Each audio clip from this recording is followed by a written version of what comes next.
안녕하세요 여러분. 오늘은 나라를 찾으려는 다양한 노력을 알아봅시다 라고 했습니다. 이제 일제강점기 시대의 우리나라의 생활 모습입니다. 일제강점기에 우리나라 사람들은 우리말 대신 일본어를 쓰도록 강요당했고요. 일제는 우리가 식민지 받는 지배를 받는 것이 당연하다고 생각하도록 우리나라 역사를 왜곡해서 학교에서 가르쳤습니다.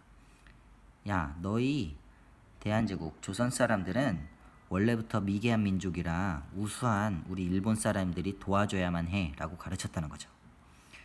또한 우리나라 사람들은 전국에 세워진 신사에 강제로 참배하고, 자, 이 신사라는 말은 오른쪽에 나왔습니다.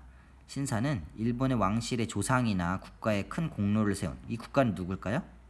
일본입니다. 일본에 큰 공로를 세운 사람을 신으로 모시는 사당이에요. 절 같은 곳이죠. 그런데 우리 조선 대한제국 사람들을 이 신사에 강제로 절을 하도록 강요했다는 겁니다.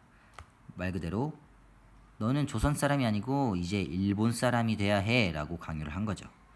심지어는 이름도 일본식으로 바꿔야 하는 등 어려움 속에서 살아가야 했습니다. 이름도 바꿨어야 돼요.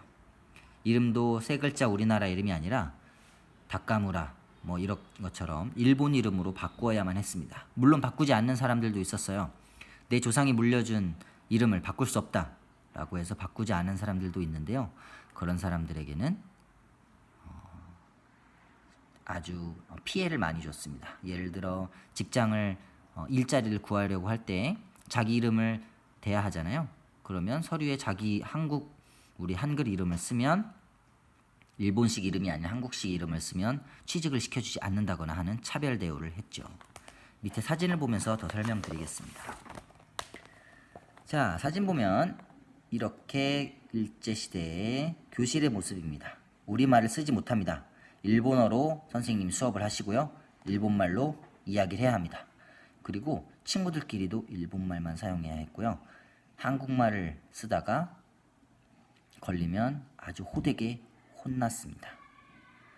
그래서 일본 선생님들은 일본인 교사들은 학생들을 한 명씩 지목해서, 야, 친구들이 한국말을 몰래 숨어서 쓰는 거를 나한테 일러 바쳐. 그럼 내가 혼내줄 거야 라는 임무를 주기도 했다고 합니다. 우리나라 사람들끼리 서로 고자질하는 문화를 만드는 거죠. 두 번째 사진은 아까 말씀드린 신사참배입니다. 저렇게 우리나라도 아니고 일본의 조상에게, 일본의 큰 공을 세운 사람에게, 우리의 적국에게 절을 하라고 한 것이죠. 세 번째는 우리가 식민지배 받는 것이 당연하다고 교실에서 가르칩니다. 그리고 우리 이름을 일본식으로 바꾸도록 해서 이렇게 바꾸기 위해 줄을 서 있는 사람들입니다. 자, 다음 장으로 넘어가겠습니다. 일제는 한창 우리나라를 식민지 지배하고 있던 1937년에 중국과 전쟁을 일으킵니다. 자, 전쟁을 일으키니까 일본은 중국으로 가야 하니까 물자가 필요하겠죠. 그 물자를 만들 사람도 필요하고요. 특히나 광물, 석탄이 많이 필요하기 때문에 석탄을 캐는 사람들도 필요합니다. 자기 나라 사람들도 일했지만 쉽게 힘을 뺏을 수 있는 우리나라 사람들을 끌고 가서 무기 공장에서 일을 하도록 하거나 군인으로 강제로 끌고 갑니다.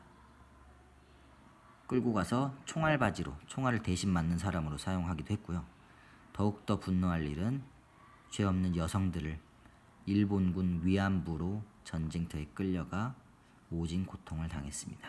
위안부에 대한 내용은 여러분들이 잘 알고 있을 거라고 생각합니다. 자, 밑에 사진 나옵니다. 강제 노역에 동원된 우리 민족이라고 나오는데요. 사실 이 사진은 교과서를 만들다가 잘못 만들어진 사진입니다. 이 사진은 우리 민족 사람들의 사진이라고 할 수 없어요. 일본은 우리나라뿐만 아니라 중국, 필리핀까지 어느 정도 점령을 했었기 때문에 동남아시아에 있는 사람들을 강제 노역, 강제로 일하는 곳에 동원했습니다. 지금 그 사진이 잘못 쓰였습니다. 하지만 분명히 이런 모습으로 우리나라 사람들도 노역에 동원이 되었다는 거 기억하셔야 됩니다.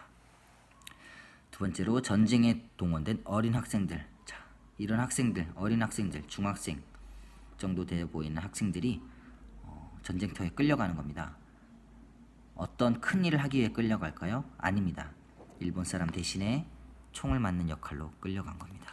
그렇게 희생된 사람들이 수백 명, 수천 명, 수만 명이라는 거 여러분 꼭 기억하셔야 합니다. 자, 위안부 수요 시위라는 것들이 아직도 서울에서 전국 곳곳에서 이루어지고 있습니다.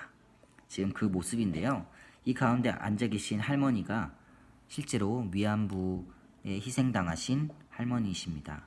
모든 분들이 이제 나이가 드셨기 때문에 그분들이 돌아가시기 전에 우리는 일본의 사과를 받기 위해서 이렇게 시위를 하는 모습입니다.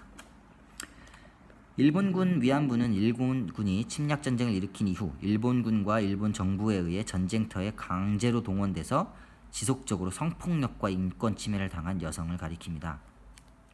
오늘날까지 일본은 명확한 사실 인정과 진심 어린 사과를 하지 않고 있습니다. 이에 많은 시민이 매주 수요일마다 주한 일본 대사관에서 25년이 넘도록 시위를 하고 있는데 아직도 사과를 하지 않고 있습니다. 네, 할머니들은 이제 많은 할머니들이 돌아가시고 이제 몇 분 남지 않으셨어요. 그 전에 일본이 진심으로 자기들의 잘못을 뉘우치고 사과했으면 좋겠습니다. 일제의 강압적 식민 통치 중에서도 독립운동가들은 우리의 것을 지키고 나라를 찾기 위해 다양한 노력을 했습니다. 신채호라는 분은 아주 중요한 분입니다.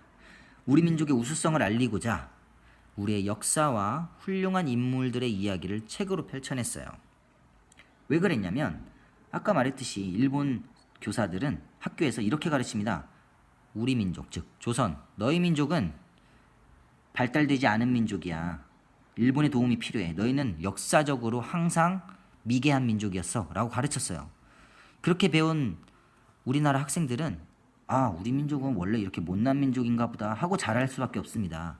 그것을 보지 못한 신채호 선생님은 우리의 훌륭한 역사와 훌륭한 인물들의 이야기를 책으로 펼쳐내서 우리나라 사람들이 읽을 수 있게 만드신 겁니다.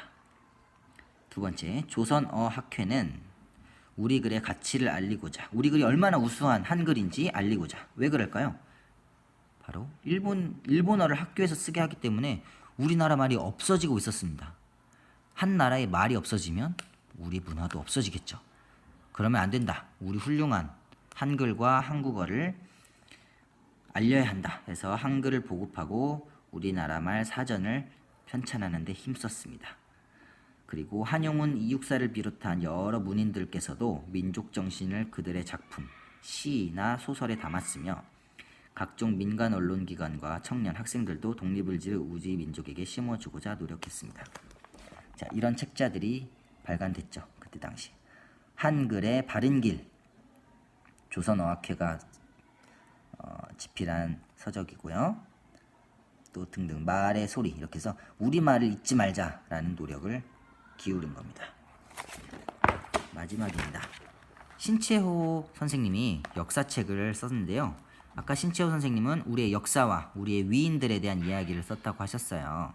그러면 신채호 선생님이 이순신전과 을지문덕전과 같은 아주 훌륭한, 얘들아 학교에서 너희들이 일본인 교사한테 배우는 사실이 아니야. 그런 건 우리나라 역사가 얼마나 훌륭하고 우리나라에 얼마나 훌륭한 인물이 있었다는 걸 알았으면 좋겠어 하는 마음으로 이렇게 위대한 우리나라의 위인들을, 영웅들을 소설로 그들의 삶을 책으로 편찬해낸 겁니다. 이렇게 우리나라는 독립을 위해 애썼다는 것 오늘 배웠습니다. 그러면 안녕히 계세요.